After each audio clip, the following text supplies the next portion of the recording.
तो हेलो बच्चों गाइस, अभी मेरा चैनल अभी थोड़ा डाउन चल रहा है और वो प्रियांशु चौरसिया उसको एक वीडियो में 113 लाइक है, तो प्लीज मेरे को लाइक करो।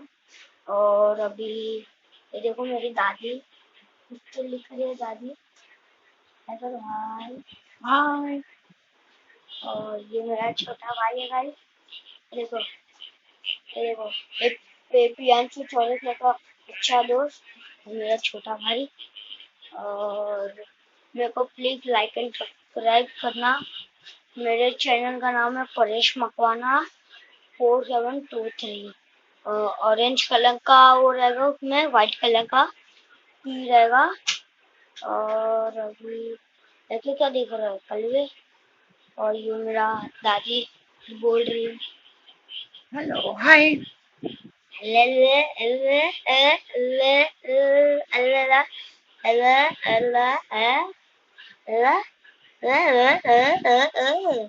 ऐसा गूंगे लोग बोलते मैं गूंगा नहीं। और मेरे देखो छोटे भाई का फोटो बचपन का, डोंकी डोंकी एकदम शेमड़ा है। तो बाय।